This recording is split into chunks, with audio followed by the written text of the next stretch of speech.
Hello and welcome to this special show on Rajya Sabha Television. I am Vishal Dahiya, and here we bring you all the finer details of India's fight against COVID-19. Now, one of the important aspects in this fight is ventilators. Ventilators are very critical and very crucial for COVID-19 patients, those who are serious patients specifically. And in the initial stages, India has been dependent on imports as far as ventilators are concerned. But then slowly the private sector did push up the manufacturing, and so did the public sector in terms of coming up with viable alternatives or indigenous ventilators. Two of the institutes, CSIR's institutes, that is CMERI and NAL, have come up with two indigenous ventilators. Today we're going to talk about them as well, their design and use, and how this can further help India in not only COVID-19 pandemic, but also in future as well. And for all this, we joined by three distinguished guests. Let me first introduce them to you, beginning with Mr. Jitendra Jadhav. He is the director of CSIR's National Aerospace Laboratories, that is NAL. We also have with us Professor Harish Hirani. He is the director of CSIR's Central Mechanical Engineering Research Institute, that is CMERI. And we also have Dr. Anant Mohan, professor and head of pulmonary medicine with All India Institute of Medical Sciences, Delhi, AIIMS. So let me begin the show. And let me begin with you, Professor Hirani. And let's start by giving our viewers a lowdown on the indigenous ventilator, which has been developed by your institute. If you could start with that. Yeah, it started with the COVID-19 situation only, and then it was estimated that we will be having more problems related to ventilator because we are not manufacturing and we need to import number of ventilators. And importing ventilator in a COVID situation where the already supply chain is disrupted, we cannot do at a very bulk level, or we will get a few only. So why not we develop a ventilator our own in India?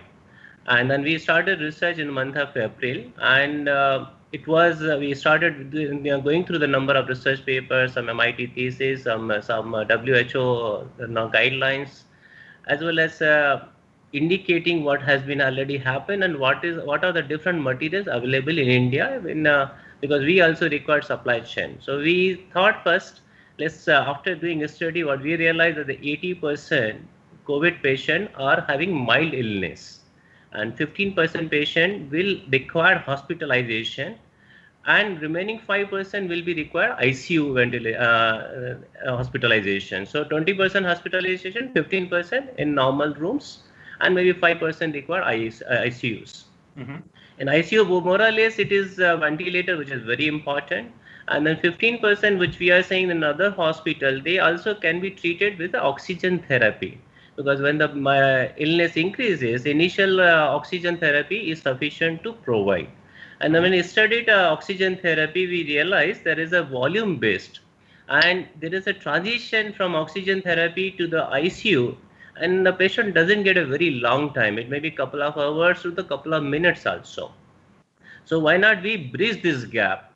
Why not we start from oxygen therapy and make something like a ventilator? May not be full-fledged ventilator in the one go, but we'll subsequently launch a second, which is advanced version. So this ventilator which we have developed is a kind of oxygen therapy to ICU ventilator. It takes oxygen from oxygen concentrator or oxygen cylinder, and it is a volume based, which is very much recommended. As we know very well, their volume also we have a two important parameter. One is a tidal volume, another one is a minute volume. So we need to play with these two, and there is a RR ratio, reciprocating rate, or another point is coming the two pressure units. One is called a PIP or another a P. That means the pressure should not go beyond certain limit, and pressure should not be when we exhale, pressure should not be lesser than certain limit. So keeping these things in our mind, we started manufacturing or designing first ventilator and started manufacturing. One more parameter came into picture, that sometimes oxygen therapy also create a more problem. What is the reason? There is a PO2 ratio, the PO2 to FI2 ratio. If it goes lesser than 200, it comes out to be fatal. Now, how do we measure pressure, the partial pressure of oxygen which has been provided? Many times it says it is a blood test which is required. So instead of that, when we go with the pulse oximeter, it gives us some hint what is really happening. If it is oversaturation, then it will be 100%, which is also toxic. It has to be lesser than 100. It will be 99 to 90. We say that 94 to 99 is a good ratio. But suppose the pulse meter also oximeter indicates that the results is around 88, 87. That's alarming. So we need to provide oxygen. Then another one thing is a PEEP. Now, if we supply pressurized to some extent, when we compress the gas, some pressure is generated, then PEEP should also be improved. Otherwise, we keep the lower limit as a 5 millibar unit, but it should be increased to 6 millibar to 10 millibar, depends on it, can go up to 20 millibar. Okay. So these things are important. So that's why we made complete bellows design, because earlier there was also, we studied, we found there is an AmbuBac based number of ventilators are available. We started working with AmbuBac and we found it doesn't give a very good volume at a different BPM or different when we require different rates. So that's why we especially designed bellow, which can be utilized as a compressed gas, which is supplied to the human. And we also made this complete device based on invasive as well as non-invasive. Okay. Because most of the oxygen concentrators are based on non-invasive. Suppose a person is not able to really breathe properly, we need to go with a non-invasive, then they have to shift to some other units. That's why we felt that it should be a complete therapy, not only oxygen. If it is required to monitor the pressure units, we should be able to use that monitoring units also. Okay. As well as we should also take the feedback from a pulse oximeter. So that's why we are connecting pulse oximeter. Whatever the results based on the system is able to provide sufficient data. And it also gives like a PEEP goes suddenly, or maybe there's assistive mode also. Okay. The patient suddenly started recovering. Now the patient wants to recover and started breathing his own. If I keep forcing outside in my way or whatever atmosphere, it will create a more problem. So that's why what we did, we kept this condition also. Like suppose the doctor has finished, says that the BPM should be around 12 in a 1 minute, 12 times gas should be supplied. And patient started recovering and taking a 5 breath or 6 breath or 7 breath. So we have algorithm which subtract and remaining it provides. Okay. And has this also been, utilized or tested in hospital situations or with the patients as well? What's the result out there? See, we have given to the hospitals. We have 2 hospitals in Durgapur. They have tested. Then they found it is very good, particularly for emergency situation, makeshift hospitals or transportation. Of course, as I mentioned very clearly, it is not a complete ventilator which can be fitted in an ICU. So we are on the way. Reason being that pressure mode also will be required. Here we have used a volume mode, and overall, if you look at, there are number of ventilation modes, 6 to 8. They vary from company to company. In our system, 3 modes can be given. Now situation gets little more complicated, where something like somebody has a diabetes, some is a heart patient, where other modes are important also. So pressure as well as the volume modes both are required. In that situation, the system gives alarm that a person should be shifted to the full-fledged ICU ventilator. Okay, wonderful. These are the aspects as far as CMARI's ventilator is concerned. Let's also bring in the NAL. Mr. Jadhav, the director of CSIR NAL is with us. Mr. Jadhav, in terms of the one ventilator developed by you, what are the key characteristics or the design and how does it work? Yeah. So, thanks, Vishal. We have developed a ventilator basically to treat mid-severe COVID patient, pre-ICU patients. And basically it's a non-invasive therapy, which is usually given to COPD and ILD type people. So we call it as bi-level positive airway pressure system, where we have used a simple blower mechanism, which is a high-speed blower, and we are controlling the inhaling and exhaling cycles. We are sensing it, and we are controlling the pressure of that inhale and exhale between 4 to 25 millibar, whatever it is, and the cycles can be programmed, and it's a complete closed loop system that whatever program cycles will be maintained. So there are three modes basically: a continuous positive airway pressure, that is called CPAP mode, where ventilator provides continuous fixed positive air pressure. It is not a variable one. We are given a timed mode where the time breathing cycles can be programmed, and we are also given a spontaneous timed mode, which is the normal ventilator gives. It's a total indigenous development, and the components are also indigenously made, except blower, which we have taken up the development to make it, because that time blower was not available. And we have completed this whole development in 35 days. And we have done a volunteer trials in our dispensary.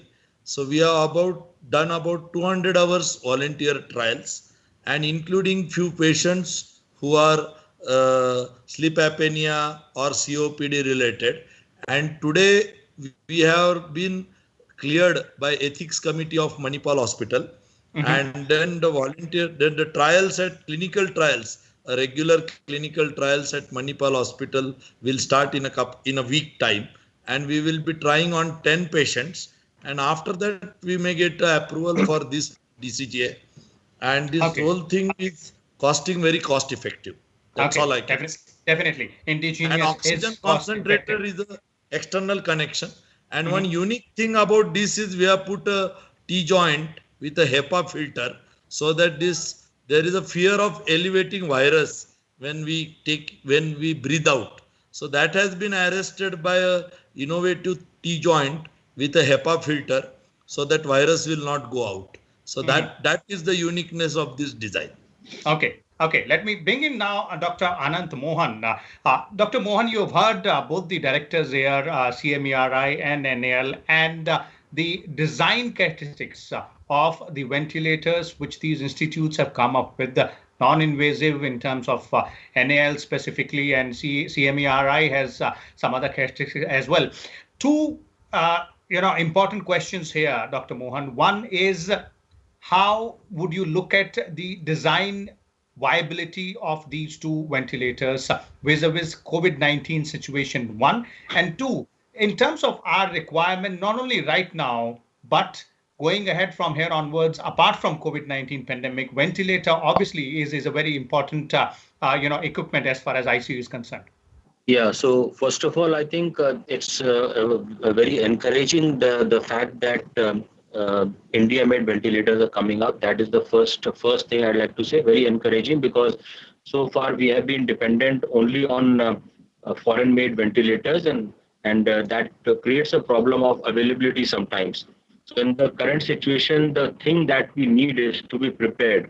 And let's hope we don't get into that situation. But suppose if we do get into a situation where we need hundreds or thousands of ventilators of critically ill patients, then we will need something very soon.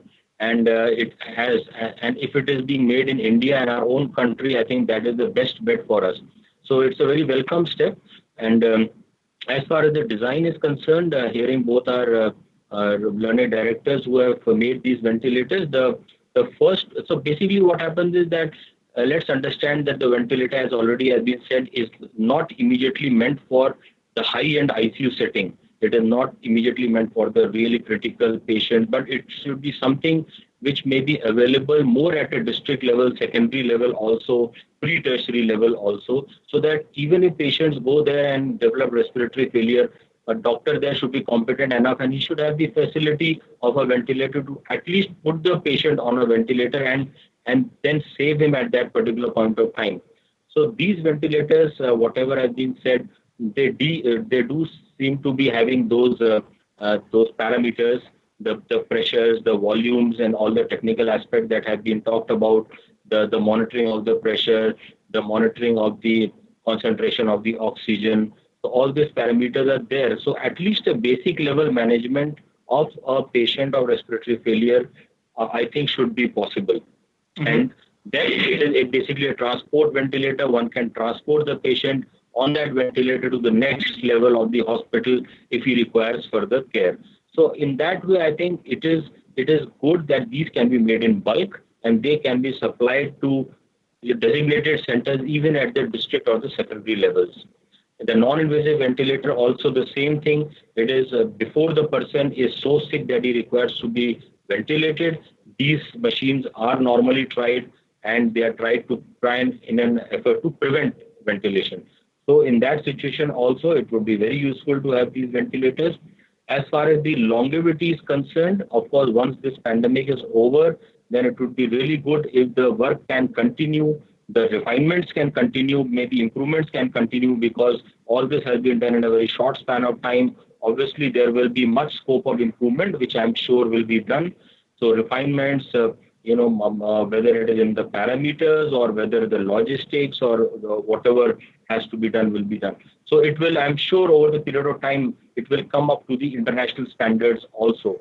Okay. And right now, if we have adequate trials before we put it onto patients, I think they are already following the procedure to try it onto certain number of patients, get it approved by the regulatory authorities, and then one should be able to try it on patients as well under supervision. Okay, wonderful. And that particular aspect in terms of further refinements and how it can be brought up to speed in terms of international standards as well. Let me bring in both the directors once again, starting with you, Professor Hirani. Let's begin with the kind of challenges or difficulties which hurdles which you or your team might have faced across the way, and the project where it stands right now, also in terms of bringing those refinements, how much more time it might take, because you're saying that yes, you're working on the on a further much finer developed aspect of this ventilator as well. Yeah, see, what as I mentioned very clearly, that we have initially controlled only the volume, and then 3 modes have been clearly mentioned.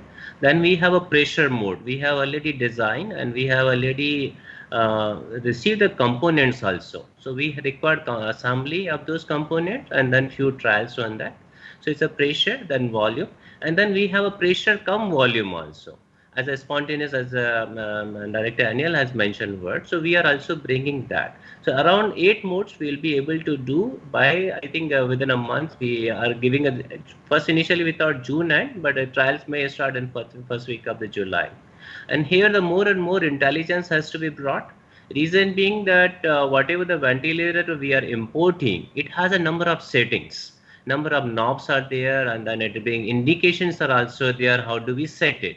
So similarly, we are trying to interact with more and more hospitals, and more intelligence of the doctor can be brought in a software so that it has a much more reliable, because doctor cannot be always there in ICU. He or she will be coming maybe once in a while. At least a technician or other clinician who are there, they should be able to handle it. So we are bringing more and more safety feature. Because what we have understood, the more and more problems of ventilators are because of the safety features, or somehow the information is not being passed what is the fatality or what is really going to happen to the patient. So we are bringing more and more safety feature, more and more intelligence of the doctors can be encoded. And as I said, the other elements or component related to pressure and combination of these two have been incorporated. Now, as I used initially, the pulse oximeter, which we are taking reading and then getting the results based on that, as lesser than 1 ratio, it should give alarm. So our even basic version should have a completeness that it should be, if the ratio is going lesser than 200, immediately shift person from this to other full ventilator, ICU ventilator. Another additional thing is coming, that whenever we are trying to go with the multi diseases, like as I mentioned, that somebody has also the lungs related problems as well as the heart related problems. So we are trying to incorporate those features also, that it can be done simultaneously, or maybe one mode is a lesser, other mode can be enhanced, some sort of hybridization. So these things are already in the pipeline we are doing. We have already complete design of a number of modes, and then we are going to start fabrication Effectively by June end, we will be able to complete, and then we shall start trying from July onward. Okay. Mr. Jadhav, in terms of refinement, as far as your product is concerned, the future course of action, and also important aspect here is since it's an indigenous one. So what kind of challenges did you face? Because we were mostly import dependent. Yeah. So since it is an indigenous one, we face a lot of challenges of having a material, because the complete biomedical compactable material is not available in India. So, and processing that was also a big challenge. So that has been overcome. And our important aspect is the sensors. The sensors are always imported. So NL has used aircraft related technology to make this sensor indigenous and has been used. And the complete T-joints, HEPA filters, all these things has been made indigenous. So not much challenges we face for the indigenous thing. But since we were doing first time this medical device and being an aerospace laboratory, so understanding the complete requirement and then getting this going up to the clinical trials in a very short time was a very challenging thing. And our team has worked overnight to see that it has happened. Our ventilator has made all the modes available with the contemporary ventilators, which is of BiPAC type. So we don't have to do any improvements. And we checked everything with we have completed all the NABL accredited testing of safety, performance, and everything, and including the beta trials with, I already told, about 100 and odd hours beta trials also we completed. So we are just waiting to go to clinical trials with ethics committee approval. And in these ventilators, we have already made about 10 ventilators, and we are being given to different people. We are transfer this technology to 3 major players, like one is Apollo Computing, Paras and Kavitul, and few discussion with Forbes India and all are going on. So they are also ready to take the technology. So we would like to make as Dr. Anand says, that one is COVID and one is post-COVID, because this should be an indigenous technology which will be benchmarked with the imported, and far better features with a lesser cost should be available. So that is also we are aiming. So we will be making these ventilators in the next, once the clinical trial takes about 4 weeks, and we have already started a parallel production of these ventilators. And the ventilators will be available 250 per month. That is what we are talking, the production capacity from 1st August. Okay. That's quite interesting, 250 per month from 1st August. And the most important aspect here is that for a team which has been working so far on aerospace engineering to work on biomedical or medical equipments, the challenge was there, as Mr. Jadhav pointed out. Let me have final comments from Dr. Anant Mohan here. Dr. Mohan, in terms of, the requirement of ventilators vis-a-vis COVID-19 pandemic, what is the situation? And from a layman's point of view, how critical, how important are ventilators in this fight? Because not all COVID-19 patients are, moved to the critical stage wherein ventilators might be required. So by and large, approximately 5 to 7% of all COVID patients will ultimately go into develop the need or respiratory failure and the need for mechanical ventilation. These are some rough figures. So it all depends upon what is the total quantum of COVID patients in our country and how fast they rise. So if the absolute numbers are very, very high and if they are rapidly increasing, then naturally the proportion of patients who require mechanical ventilation and critical care will also be proportionally high. And in that situation, one will have to be prepared. Right now, probably we are in a zone where we are okay. But the way cases are increasing, as you know, the cases are on the rise. We don't know till what time they will keep on increasing. And God forbid, if we reach a stage where we kind of saturate our existing critical care resources, which we have, then definitely we will be in a situation where we need to very rapidly make more ventilators and supply them also to the relevant places. And then we have to make the training also. So it's a big chain. It is not just only making the ventilators. That is only one part of the story. So that will have to go along with kind of supplying them to the proper place, having the manpower ready to run them at the proper place. So all that is also kind of part of the whole picture. But of course, this is very important. That is why we have to be prepared for a situation where we may need hundreds or thousands of ventilators also. Hopefully that situation may not come, but we should be ready for it. Okay, definitely. Thank you so much, Dr. Anant Mohan, Professor Hirani, and Mr. Jadhav. So there it is, the views of our panelists as far as the indigenous technology of ventilators is concerned, which will become really, really important for us, not only as far as COVID-19 pandemic is concerned, but also in the post-COVID era. We'll come back tomorrow with a different topic. Till then, you keep watching Rajya Sabha television, and also don't forget to follow all the norms as far as social distancing and wearing face masks and personal hygiene is concerned. Stay safe, take care of yourself and your loved ones as well.